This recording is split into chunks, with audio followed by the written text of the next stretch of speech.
다음 주 화요일은 봅니다. 다음 주 화요일은 봐요. 제가 2회까지 만들어놔서 더 만들어놨는데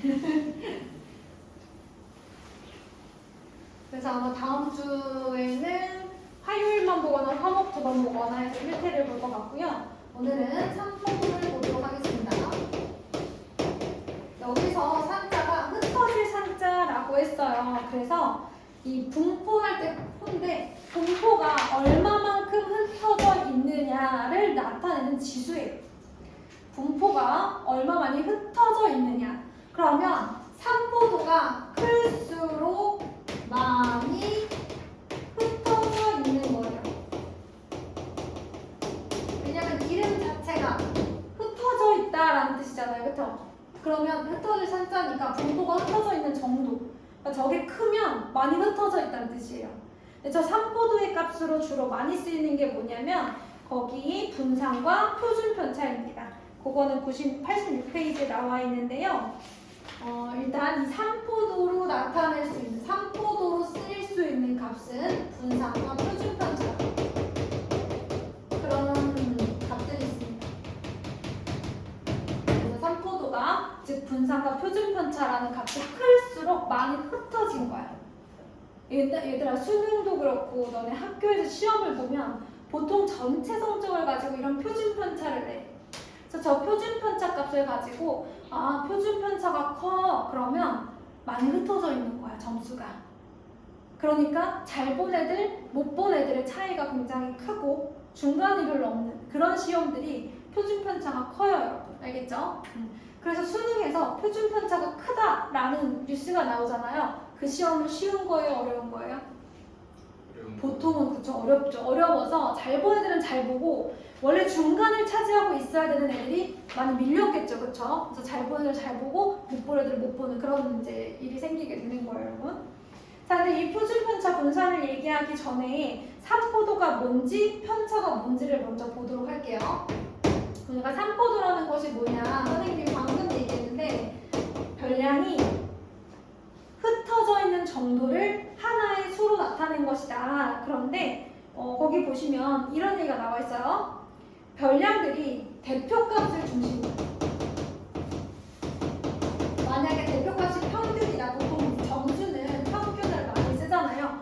평균을 주변으로 많이 모여있어. 많이 모여있으면 얘들아 예를 들어 우리 반에 수학 성적인데 평균이 여기에 있어. 근데 그 주위로 많이 모여있어. 이게 A반이야. 그런데 그 옆에 B반이 있는데 이렇게 생겼어. 자 그러면 이 A라는 반은 대표값인 평균을 주변으로 많이 모여있죠. 그러면 이럴 때 산포도는 누가 더 클까요? A랑 B 중에 B가 더 큽니다. 많이 흩어져 있잖아요. 별량 주위로 몰려 있으면 애들이 많이 몰려 있다고. 덜 흩어져 있어. 끈끈하게 몰려 있어. 덜 흩어져 있어. 덜 흩어져 있어. 흩어짐이 작아. 흩어짐이 작아. 근데 B반 봐봐. 많이 분산돼 있죠 지금.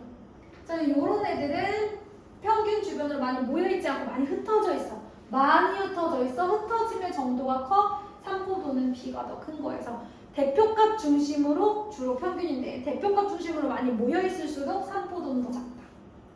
요 얘기가 거기 나와 있는 거라서 우리 친구들이 A와 B반의 수학 성적이라고 해서 요 그림을 그려주세요. 시작.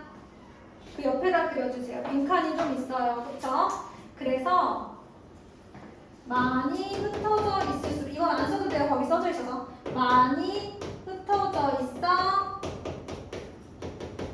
흩어질 산포도가 커. 흩어짐의 정도야. 흩어짐의 정도. 선생님 전좀 닦아도 될까요? 네.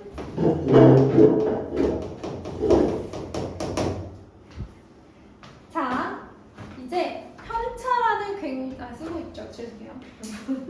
네, 쓰세요. 굉장히 중요합니다. 사실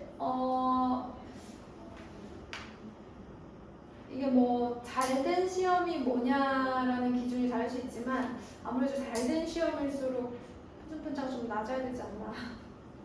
아이들의 어떤 실력을 잘 겨냥한 시험이 될 수 있지 않나. 근데 실제로 그 예전에, 지금은 좀 덜한데요. 예전에는 저 표준편차 값을 가지고 이 고등학교가 어떤 고등학교인지를 대충 짐작할 수 있대요. 일반고인지 자사고인지 이런 걸 또 짐작할 수 있다고 하더라고요. 또 학교의 시험 난이도가 어떤지 이런 거를 표준편차를 가지고 많이 이제 나타낼 수 있어서 많이들 보셨는데요. 여러분이 갈 때는 그걸 못 봐요. 생기부에 기록을 안 하신다고 하더라고요. 못 본다고 하더라고요, 대학에서. 기록 안 하는 걸로 알고 있어요, 표준편차를. 원점수를 본대요. 대학에서 원점수를 보게 돼 있어요. 최대한 잘 봐야 돼요. 최대한 점수가 높아야 됩니다. 자, 그러면 우리 그래서 지금 고등학교 애들이 좀 부담을 많이 가지더라고요. 자, 편차 보겠습니다.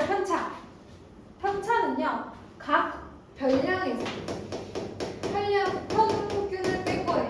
여러분 이거는 외워주세요. 편차는 별량 빼기 평균이에요. 별량 빼기 평균. 근데 얘들아, 별량에서 평균을 빼면 플러스일 수도 있고 마이너스일 수도 있어. 그치? 예를 들어서 한번 우리가 설명을 해볼게.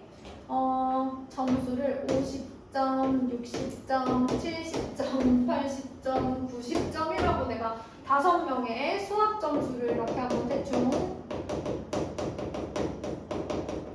설정을 해보겠습니다. 그럼 여러분 평균은 몇 점이에요?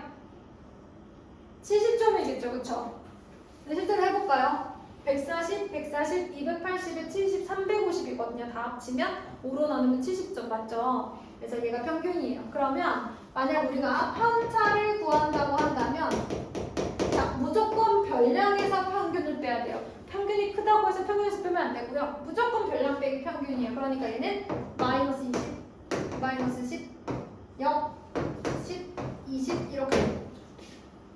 자, 그럼 여러분 편차 보세요. 평균으로부터 많이 떨어져 있을수록 값이 크죠? 별량으로부터 많이 떨어져 있을수록 미안해. 별량 아니고 평균. 평균으로부터 많이 떨어져 있을수록 그 절대값이 큽니다.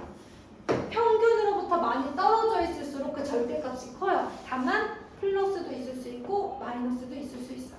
마이너스라는 건 누가 더 작아? 별량은 평균보다 작아. 이런 얘기. 근데 어쨌든 그 숫자, 절대값의 크기를 보면 별량부터 많이 떨어졌다라는 걸 알 수 있죠. 자, 그럼 편차는 왜 보는 거겠어요? 별량으로부터 얼마나 떨어져 있는지를 보겠다는 거죠. 그쵸? 그럼 편차만 보면 딱 좋은데 마이너스 싫어. 마이너스 싫어. 그래서 어떡할 거냐면 편차를 다 제곱할 거야. 400, 100, 0, 100, 400. 그러면 딱 멀리 떨어져 있을수록 편차 제곱이 다 크잖아. 그치? 맞아? 너무 좋아. 나는 마이너스 싫어.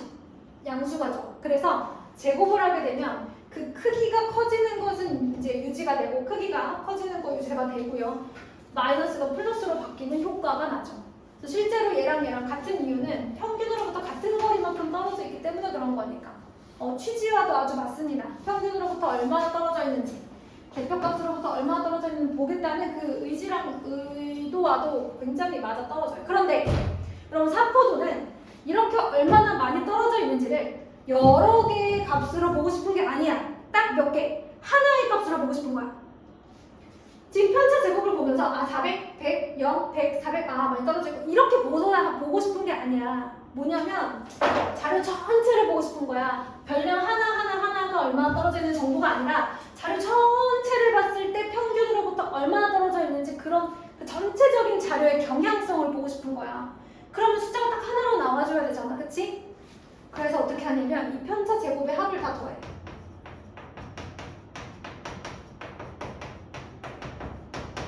그런 다음 5로 나눠. 자, 그래서 이 친구들의 편차 제곱의 총합을 5로 나눠요. 편차 제곱의 대표값을 보는 거야.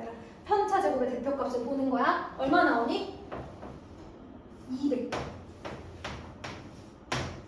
이렇게 비교하는 거야. 그러면 이걸 가지고 또 뭐 하냐면, 자, 이거는 A반이야. 또 B반이 있어. 걔를 가지고 또 이렇게 편차 제곱의 합의 평균을 구하는 거야. 그럼 얘들아, 내가 이걸 물어볼게. 얘가 A반이고 어떤 B반이 있는데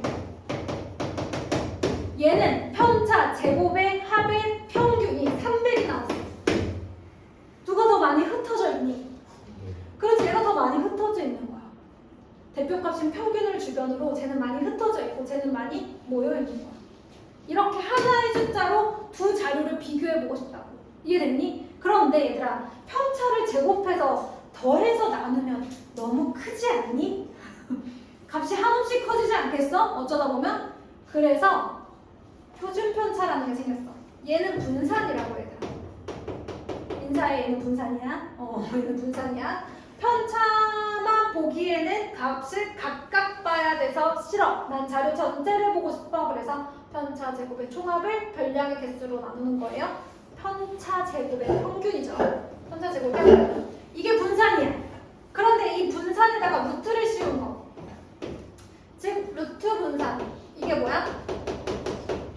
분산의 양의 제곱근이죠. 표준 편차입니다.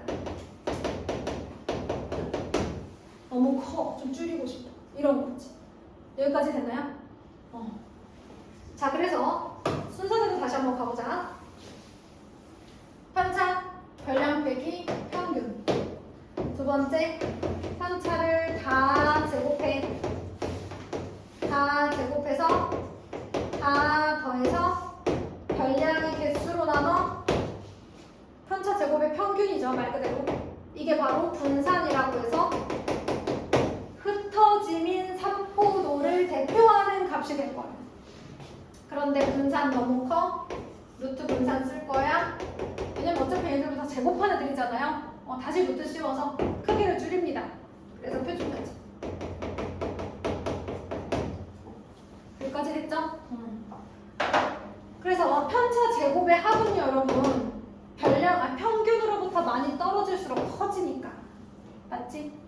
평균으로부터 떨어질수록 얘가 커지니까 분산도 커지는 거야. 알았지? 편차가 커지면 분산도 커지는 거야. 그럼 표준편차가 커져. 그러니까 우리의 의도와 딱 맞아떨어지는 상포도가 되는 거죠. 자, 그러면 여러분 어떻게 해야 돼? 이제 외워야 되는데 85페이지에 이런 얘기 좀 하고 싶어. 거기 편차는 별량 빼기 평균이라는 건 아까 얘기했는데 선생님이 얘기하지 않은 1번 보세요. 여러분 편차 여기 좀 봐주세요. 다 더하면 얼마예요? 0이에요. 다 더하면 0입니다. 자, 그 다음에 별량이 평균보다 크면 양수고 편차는 별량이 평균보다 작으면 편차는 음수다. 당연하지. 얘가 별량 빼기 평균이니까. 여러분 3번 너무 중요해요. 별표 주세요. 편차의 절대값이 클수록 물론 1번도 되게 중요한데요. 편차의 절대값이 클수록 별량은 평균에서 멀리 떨어져 있는 거고 편차의 절대값이 작을수록 그 별량은 평균과의 차이가 적은 거니까 가까이 있는 거야. 당연한 얘기입니다. 자, 그럼 얘들아 편차 구하라고 하면 뭐부터 구해야 돼? 평균부터 구해야 돼. 평균 없이는 편차 못 구해요. 평균부터 구하세요. 자, 넘어가 보겠습니다. 뒤에 분산, 표준, 편차 다 얘기했어요. 자, 그래서 오늘은요 뭐 할 거냐면 84페이지부터 86페이지까지 풀겠습니다. 시작. 그리고 프린트